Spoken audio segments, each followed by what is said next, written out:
कांग्रेस अधिवेशन पर बहुजन समाज पार्टी की राष्ट्रीय अध्यक्ष बहन मायावती जी की पहली प्रतिक्रिया। जातीय जनगणना और प्राइवेट सेक्टर में आरक्षण को लेकर दिया बड़ा बयान। जी हां दोस्तों, मैं हूं इंजीनियर स्नेहा और आप देख रहे हैं द थिंक। बता दें कि छत्तीसगढ़ के रायपुर में कांग्रेस का अधिवेशन हुआ और उसके बाद बहुजन समाज पार्टी की राष्ट्रीय अध्यक्ष बहन कुमारी मायावती जी का पहला बयान सामने आया है। पहली प्रतिक्रिया उन्होंने दी है अपने ट्विटर हैंडल से। कांग्रेस के अधिवेशन को लेकर उन्होंने कहा है कि कांग्रेस पार्टी द्वारा रायपुर अधिवेशन में जातीय जनगणना व प्राइवेट सेक्टर में आरक्षण आदि को लेकर कही गई बातें छलावा तथा घोर चुनावी स्वार्थ की इनकी राजनीति नहीं तो और क्या है, क्योंकि सत्ता में होने पर कांग्रेस ठीक इसका उल्टा ही करती है। भारतीय जनता पार्टी का भी रवैया ऐसा ही है। बहुजन समाज पार्टी की राष्ट्रीय अध्यक्ष बहन मायावती जी ने कांग्रेस पर आरोप लगाए हैं, गंभीर आरोप लगाए हैं। कहा है कि जब वो सत्ता में रही तब उन्होंने इन मुद्दों को नहीं छेड़ा, इन मुद्दों पर काम नहीं किया, इसके खिलाफ ही काम किया, चाहे फिर प्राइवेट सेक्टर में आरक्षण का मामला हो, चाहे फिर जातीय जनगणना का मामला हो। बता दें कि देश के अंदर कांग्रेस जो है अधिक समय तक सत्ता में रही है।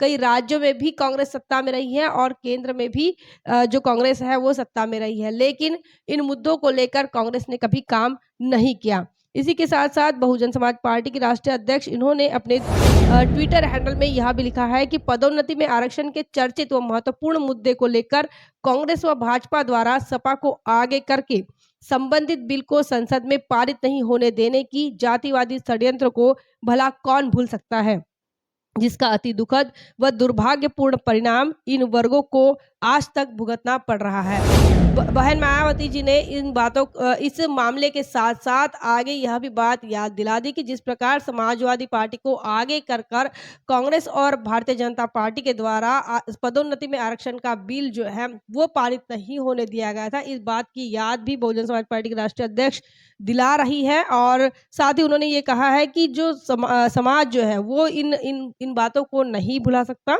और इसका जो परिणाम हुआ है इसका परिणाम एससी एसटी ओबीसी पर बहुत बुरा परिणाम हुआ है। उन्होंने आगे लिखा है कि इन्हीं बीएसपी विरोधी पार्टियों के षड्यंत्र का परिणाम है कि सरकारी नौकरी व शिक्षा में इन वर्गों का आरक्षण लगभग निष्क्रिय एवं निष्प्रभावी बन गया है तथा इनकी आरक्षित सीटें वर्षों से खाली है, जबकि ईडब्ल्यूएस का नया लागू कोटा सरकार मुस्तैदी से भरती है। अतः हर स्तर पर सावधानी जरूरी है। उन्होंने बहुजन समाज के लोगों को सावधान रहने की बात कही है। उन्होंने ये कहा है कि जब रिजर्वेशन की बात आती है और एससी एसटी के कोटे को पूर्ण करने की बात आती है तो सरकार जो है इन सीटों को रिक्त रखती है, खाली रखती है। और आज की तारीख में जब ईडब्ल्यूएस का नया कोटा लागू होता है तो सरकार इसे भरने में जो है अपनी सक्रियता दिखा रही है।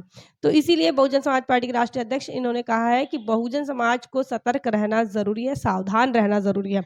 आगे उन्होंने लिखा है कि इतना ही नहीं, कांग्रेस व अन्य जातिवादी पार्टियां सत्ता में रहते खासकर दलित व आदिवासी वर्ग को पार्टी संगठन में भी उच्च पदों से दरकिनार रखती है, अर्थात अच्छे वक्त में अन्य वर्गों को ही पूरा महत्व तथा सत्ता से बाहर होने पर बुरे वक्त में इनकी याद एवं उनके वोट के लिए घड़ियाली आंसू। बहुजन समाज पार्टी के राष्ट्रीय अध्यक्ष बहन मायावती जी ने कांग्रेस पर भी जोरदार निशाना साधा है और इस निशाने में उन्होंने आरोप भी लगाया है, गंभीर आरोप लगाया है। उन्होंने कहा है कि जब इनके अच्छे दिन होते हैं, ये सत्ता में होते हैं, तब इन्हें समाज की याद नहीं आती, बहुजन समाज की याद नहीं आती, रिजर्वेशन के मामले की याद नहीं आती, जातीय जनगणना की याद नहीं आती। लेकिन जैसे ही वो सत्ता से बाहर होते हैं तो अपने घड़ियाली आंसू जो है वो इन लोगों के सामने बहाते हैं।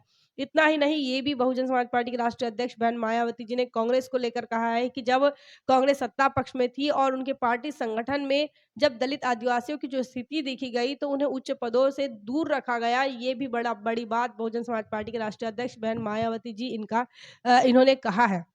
अपने ट्विटर हैंडल से उन्होंने कांग्रेस पर वार किया है, लेकिन भारतीय जनता पार्टी को भी उन्होंने बख्शा नहीं है। उन्होंने कहा कि भारतीय जनता पार्टी भी जब सरकार में नहीं थी तो लोगों के लिए बात करती थी और लोगों के मुद्दों को लेकर चर्चाएं करती थी अपने सभा सम्मेलनों में, लेकिन जैसे ही भारतीय जनता पार्टी सरकार में आई तो उन्होंने इन तमाम मुद्दों को छोड़ दिया। अच्छे दिन का वादा भी भूल गई भारतीय जनता पार्टी और आज की तारीख में जिस प्रकार से लोग समस्याग्रस्त हो रहे हैं, महँगाई, बेरोज़गारी से लोग परेशान हैं, गरीबी से लोग परेशान हैं, तो ऐसे में बीजेपी भी जो है वो उल्टा ही काम कर रही है।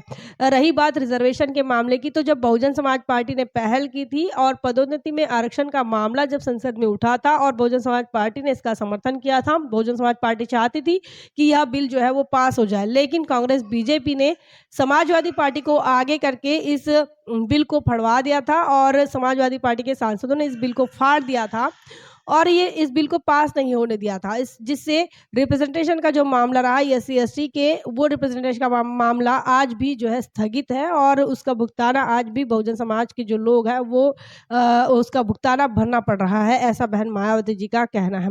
इस संदर्भ में आपका क्या ख्याल है? आप क्या सोचते हैं? कमेंट सेक्शन में ज़रूर बताएँ। बने रहे द थिंक पर। जय भीम, जय भारत। बहुजन विचारधारा को घर घर तक पहुंचाने के लिए हमारे YouTube चैनल को सब्सक्राइब करें, लाइक करें, कमेंट करें, शेयर करें और बेल आइकन की घंटी दबाना ना भूलें।